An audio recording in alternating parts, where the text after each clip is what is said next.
இயேசு கிறிஸ்து சிலுவையில் அறையப்பட்டு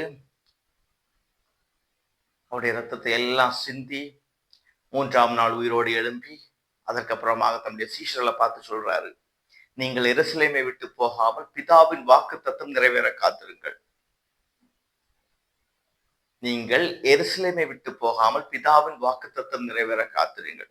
பரிசுத்த ஆவி உங்களிடத்தில் வரும் பொழுது நீங்கள் பலனடைந்து எருசலேமிலும் யூதயா முழுவதிலும் சமாரியாவிலும் பூமியின் கடைசி பரியந்தமும் எனக்கு சாட்சிகளாக இருப்பீர்கள். இயேசு கிறிஸ்து கண்டிஷன் போட்டாரு. என்னன்னா, நீங்க பரிசுத்த ஆவியானவருடைய அந்த அபிஷேகத்தை பெறாம நீங்க எருசலேமை விட்டு போகக்கூடாது. அது வரைக்கும் சீஷர்கள் அனுபவிக்காத ஒரு எக்ஸ்பீரியன்ஸ் அது. சீஷர்கள் இதுவரைக்கும் அனுபவிக்காத ஒரு எக்ஸ்பீரியன்ஸ். ஆனா இயேசு கிறிஸ்து எப்பவுமே சீஷர்களிடத்துல சொல்றாரு, நீங்க என்ன விட்டு போகும் காலம் வரும், ஆனாலும் நான் தனித்துறேன். அப்பா அப்பா, அதாவது பிதா என் கூட எப்பவுமே இருக்கிறாரு.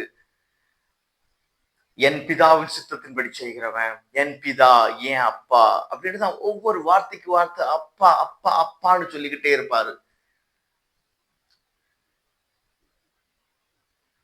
அவரு சீஷர்களிடத்துல முக்கியமா அந்த யோவான் புத்தகத்துல நம்ம பார்க்கலாம். இயேசு கிறிஸ்து பரிசுத்த ஆவியானவரை பற்றி அவங்களுக்கு விளக்குறது. சமாரிய ஸ்திரீ கிட்ட இயேசு கிறிஸ்து சொல்றாரு, நான் கொடுக்கிற தண்ணீரை குடிக்கிறவனுக்கு தாகம் உண்டாகாது, அது நித்திய ஜீவ காலமாய் ஊறுகிற நீர் ஊற்றாயிருக்கும். இந்த தண்ணீரை குடிக்கிறவனுக்கு தாகம் உண்டாகும், ஆனாலும் நாம் கொடுக்கிற தண்ணீரை கொடுக்கிறவனுக்கு தாகமே இருக்காது. நிக்கதேமு இயேசு கிறிஸ்துவ நடு ஜாமத்துல இயேசு கிறிஸ்துவ சந்திக்கும் போது இயேசு சொல்றாரு, ஒருவன் ஜலத்தினாலும் ஆவினாலும் பிறவாவிட்டால் தேவனுடைய ராஜ்யத்தை காண மாட்டான். தேவனுடைய ராஜ்யத்தை காண மாட்டான். ஜலத்தினாலும் ஆவியினாலும் பிறவாவிட்டால், மாம்சத்திலே பிறப்பதெல்லாம் மாம்சமா இருக்கும், ஆவியினால பிறக்கிறது ஆவியா இருக்கும். அதுக்கப்புறமா இயேசு கிறிஸ்து யோவான் 14, 15, 16 அந்த அதிகாரங்கள்ல இன்னும் ஓமைகளா பேசாம ஓப்பனாவே சொல்றாரு, நீங்க கலங்காதுங்க, நான் போறேன், ஆனாலும் சீக்கிரத்தில் என்ன காண்பீங்க. நீங்கள் துக்கம் அடைவீர்களான அந்த உலகமும் சந்தோஷப்படும், ஆனால் உங்கள் துக்கம் சந்தோஷமா இருக்கும். ஸ்திரியானவள் கற்ப காலத்துல வலிய அனுபவிச்சுட்டு பிள்ளை பிறந்த உடனே சந்தோஷமா இருக்கிறா. அதே மாதிரி பரிசுத்தாவினோடு இருக்கிற அந்த பிள்ளை உங்களுக்குள்ள பிறக்கும் போது நீங்க சந்தோஷம் அடைவீங்க. அந்த நாள் உங்களுடைய சந்தோஷத்தை ஒருத்தலாரும் உங்களிடத்துல இருந்து எடுக்க முடியாது. நீங்க என்ன பேசணும்னு பயப்படாதீங்க, உங்க மூலமா பரிசுத்தாவினோரே பேசுவாரு. நான் உங்களை திக்கற்றவர்களா விட மாட்டேன், நான் உங்களை அனாதைகளா விட மாட்டேன், வருவேன் வருவேன் வருவேன்னு சொன்னார். ஆனாலும் சீஷர்கள் அனுபவிக்காத ஒரு எக்ஸ்பீரியன்ஸ் அது. ஆனாலும் சீஷர்கள் தங்களுடைய வாழ்க்கையில பரிசுத்த அனுபவிச்ச இன்ஸ்டன்சஸ் நிறைய இருந்தது. ஆனாலும் அவங்களுடைய வாழ்க்கையில அது ஏதோ ஒரு லிமிட்டடா தான் இருந்துச்சு. பாருங்க, இயேசு கிறிஸ்து உயிரோட எழுந்ததுக்கு அப்புறம் கூட யோவான்ல சொல்லப்பட்டிருக்கு, இயேசு கிறிஸ்து ஊதி அவர்களுக்கு பரிசுத்த ஆவியை கொடுக்கிறாரு. இந்த இயேசு கிறிஸ்து சொன்னதான இந்த மேல் வீட்டறை அனுபவமானது இதுவரைக்கும் உள்ள அனுபவத்தை விட ஏதோ ஒரு பெரிய எக்ஸ்டெண்டட் வெர்ஷன். அது மனுஷனால விளக்க முடியாத ஒரு அனுபவம், மதத்தினால் விளக்க முடியாத ஒரு அனுபவம், எந்த மனுஷனாலையும் லிமிட் பண்ண முடியாத ஒரு அனுபவம். நீங்க இதுவரைக்கும் நீங்க புரிஞ்சதை வச்சோ படிச்சதை வச்சோ யாரோ உங்களுக்கு விளக்குறத வச்சோ தேவனுடைய ஆவியானவருடைய நடத்துதல் அல்லது வல்லமை இவ்வளவுதான் அப்படின்னு சொல்லிட்டு லிமிட் பண்ணவே செய்யாதீங்க. தேவனுடைய வல்லமையை லிமிட் பண்ணாதீங்க. இன்னைக்கு மதம் தேவனுடைய வல்லமையை லிமிட் பண்ணி வச்சிருக்கு. அன்னைக்கு பரிசுத்தாவினுடைய அபிஷேகம் அந்த காலத்துல முதல் நூற்றாண்டோட முடிஞ்சு போச்சுன்னு சொல்ற சில கூட்டம்,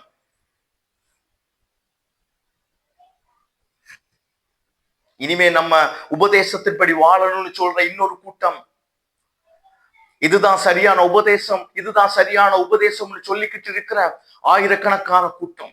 எல்லாரும் சொல்றது நான் சொல்றதா ரைட், நான் சொல்றதா ரைட், ஒவ்வொருத்தரும் சொல்லிக்கிட்டே இருக்கிறாங்க. இப்ப யாரு ரைட்?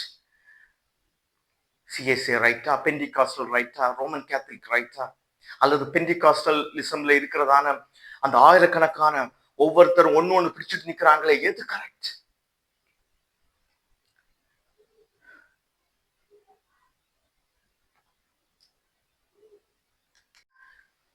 நீங்க பரிசுத்தாவினவரை பற்றி நினைத்திருக்கிறது, இதுவரை புரிஞ்சிருக்கிறது, இதுவரை ஆட்கள் சொல்லி சொல்லி நீங்க அண்டர்ஸ்டாண்ட் பண்ணி வச்சிருக்கிறது, அல்லது நீங்க வேத புத்தகத்தை படிச்சு புரிஞ்சு வச்சிருக்கிறது, அதையெல்லாம் ஒதுக்கி வச்சுட்டு முடியாத ஒரு அனுபவம்.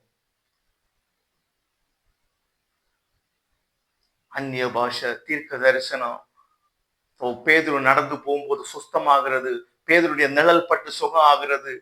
பிலிப்பு திடீர்னு அப்படியே தேர்ல பரிசுத்தாவினர் அவனை கொண்டு போறது,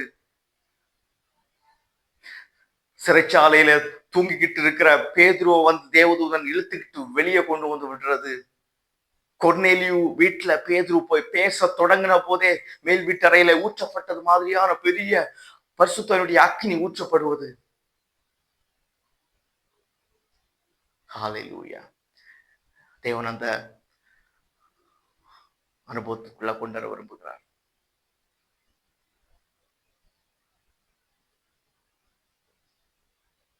இன்று அவருடைய சத்தத்தை கேட்பீர்களாக. வனாந்திரத்திலே கோபமூட்டுதல் நாளில் நடந்தது போல உங்களுடைய இருதயத்தை கடினப்படுத்தாதிருங்கள். இன்று அவருடைய சத்தத்தை கேட்பீர்களாக. இன்று அவருடைய சத்தத்தை கேட்பீர்களாக. இன்று அவருடைய சத்தத்தை கேட்பீர்களாக. வேத வசனத்தை திரும்ப திரும்ப படிங்க, புதிய ஏற்பாட படிங்க. தேவன் உங்களுக்கு பரிசுத்தாவினர் யாருன்னு விளக்கி தருவார். ஏன்னா எல்லா ஆசீர்வாதமும் அங்கதான் இருக்குது. பரிசுத்த ஆவியானவர் என்கிறதுக்குள்ளதான் இருக்கிறது. ஆனா பரிசுத்தாவினர் வந்தா மட்டும்தான் இயேசு கிறிஸ்து போல நம்மளால வாழ முடியும். இயேசு கிறிஸ்துவின் ஆவியானவர் நமக்குள்ள வரும்போது தான் இயேசு கிறிஸ்துவ போல தாழ்மை வரும், இயேசு கிறிஸ்துவ போல பரிசுத்தம் வரும், இயேசு கிறிஸ்துவ போல சுபம் வரும், இயேசு கிறிஸ்துவ போல மனதுருக்கம் வரும், இயேசு கிறிஸ்துவ போல நம்ம மூலமா வல்லமை வெளிப்பட்டு பிசாசுகள் ஓடுறதும் சுகம் ஆகிறதும் பார்ப்போம்.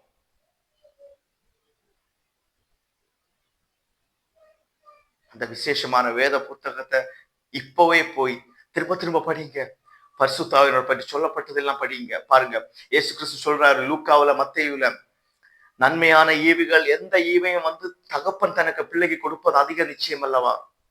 அப்படி இருக்கும்போது பரமபிதாவானவர் தம்மிடத்தில் வேண்டிக் கொள்வர்களுக்கு நன்மைகளை அல்லது பரிசுத்த ஆவியானவரை கொடுப்பது நிச்சயம் அல்லவா?